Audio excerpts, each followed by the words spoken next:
They're set. Last of the day, the running of the Schweppes handicap.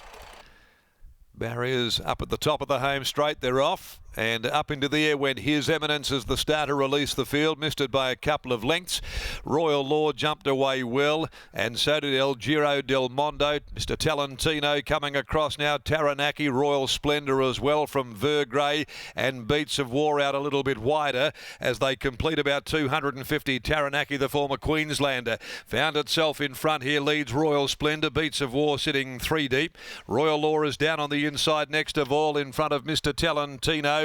The speed on. Vergrey couldn't get to the lead. Parked out 3 deep following Beats of War. Back in the middle, El Giro del Mondo. His Eminence has made ground. Then came Cressy just in front of the Hill Tribe. Cressy out 3 deep there. Over on the rails to King's Parade. Followed further back to TRUEVINSKY. Sirota. It's well back in proceedings. And last of all, Blazing Tycoon. Into the back of the course they head. 1,300 to go. And the former Banana Bender Taranaki leads the way. 3/4 of a length in front. Beats of War going up now to give it a big stare and look for the lead. Beats of War's going to go to the front. So down the back they go. Beats of War takes over, draws a length and a half to Taranaki. Royal Splendour's running third, 1,000 metres to go. Back on the inside, Royal Law just ahead of Mr. Talentino getting a nice trip. They're being followed by Vergrey wider out. Down on the rail, His Eminence, El Giro del Mondo the middle, and Cressy's taking off at the 800. Followed further back in the field by the Hill Tribe. On the rails next is King's Parade, followed then by TRUEVINSKY. Sirota still well back and held up. And last of all, Blazing Tycoon. At the 550 to the turn they head. Beats of War by a length on Royal Splendour. Taranaki bailed up on the inside in a bunching field. Royal Law's there in the middle. Around the outside going forward now, Mr. Talentino. Vergrey as well. Cressy. TRUEVINSKY very, very wide. Blazing Tycoon. They're queuing up in behind them as well at the 250. Royal Splendour reached the lead. TRUEVINSKY's coming with a run out near the middle. Royal Law's going with it though. Taranaki's coming again on the rail. Royal Law, TRUEVINSKY right out there on its own in the middle of the course. Taranaki back to the rail, but TRUEVINSKY's going to win it. TRUEVINSKY, a neck Royal Law, Taranaki. 4th home, Royal Splendour, the Hill Tribe, El Giro del Mondo, Vergrey, His Eminence next home, King's Parade. Followed further back next of all, Cressy, and then Sirota. They were followed by El Giro del Mondo. A gap further back, Mr. Talentino. How can you follow the form of some of these? Beats of War next home and Blazing Tycoon. So it's a 20-1 pop. TRUEVINSKY that wins the last event of the day, ridden by Kesh Duran. Coming out of the Mount Barker Cup. But you've got to be good. TRUEVINSKY's the winner for Jace Buckley. Great to see Jace here with a winner in the metro area. TRUEVINSKY, 5-year-old gelding, and back in the winners list today. Got out there, the big fellow in the middle of the course, and just kept grinding away. Royal Law and Taranaki back near the rail. And there is a group of horses that were total no-shows in the race.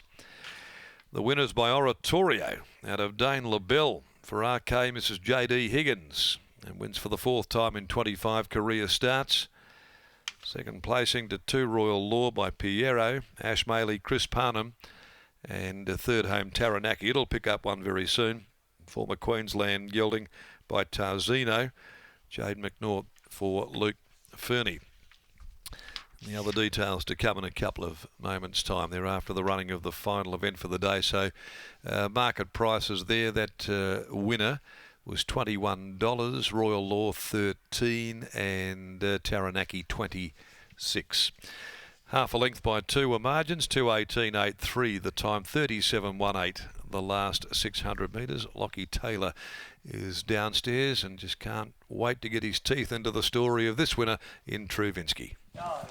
Yes, Darren, at 20-1, and I'm joined by a very happy Jace Buckley. Jace, congratulations on the win.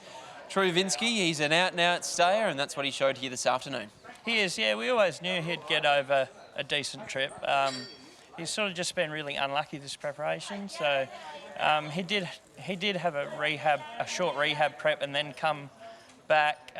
He fractured his pelvis last preparation, so for him to come back into the winner's circle is pretty good, and it's good for the owners. They've been really patient. A remarkable effort for the horse. He must have a great constitution behind the scenes to be able to go through that, get back to the races and see him salute here this afternoon.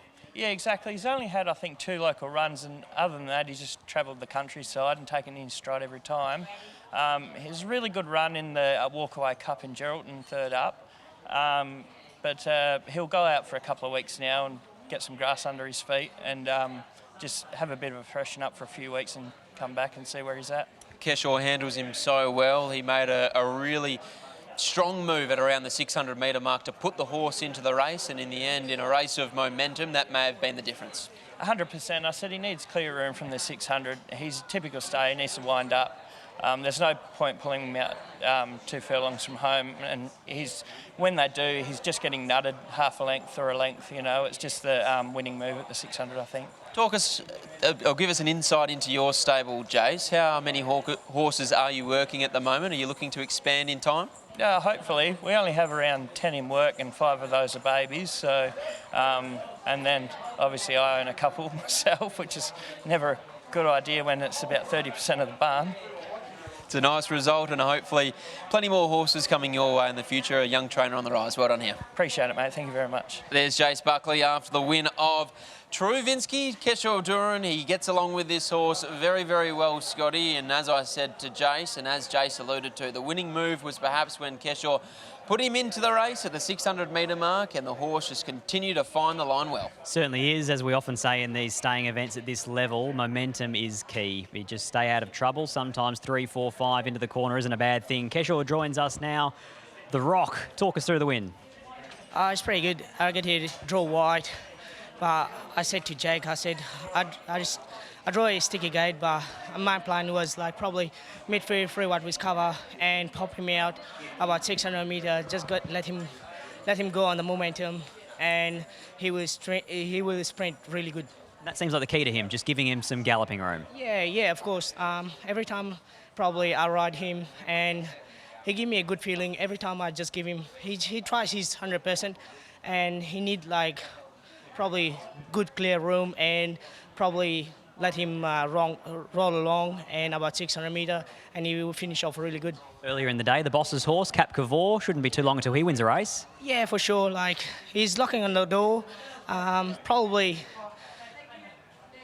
need a little bit more distance, probably 13 or 14, but he's knocking on the door. Congratulations, well done. No worries. I'd have a shout out with my manager. He's doing a good job, and shout out for Jade and all the owners and my family back home. He support me and everyone. Thank you. Well done, Kesh. Thank you. There's Keshaw Duran, one of our favourites here in the West. Always great to see him riding a winner, especially in town, Scotty. And that rounds out what has been a fun day of racing here at Belmont Park. Do you have a highlight amongst our 7 races? Well, I think the highlight is for some of the jockeys. So your Keshaw Durans, your Jess Greys, your Chloe Azapartis of the world, Alston Gallardi. It's a day where so often we come to a meeting like this and it's dominated. Pike, Parnham, Lucy Fiore. Bradley Parnham rode 1 winner today, I think, from the top 4 in terms of our jockey ranks. Only 1 winner from them. So it was an opportunity here midweek for everybody else to showcase their talents. And now we're looking forward to not only Pinjarra Park's meeting tomorrow afternoon, but the Bunbury Cup and Stakes meeting on Saturday.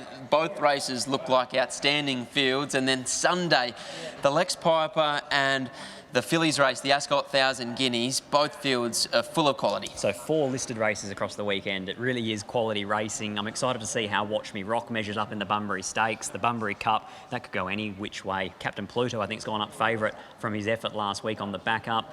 Looking forward to seeing the fillies do battle. I'm convinced that they are lengths better at the moment than what the boys' brigade is. And probably in the boys, I look at it and I think, is it Too Soon versus All Grunt? Probably does come down to that in a small field. So we're looking forward to that on the weekend. That's all we have time for here on Racing WA TV. But stay tuned on the SEN app because there's still more action from Miles and Pistol Pete for Wednesdays in the West. But from us on Racing WA TV, it's good night from us.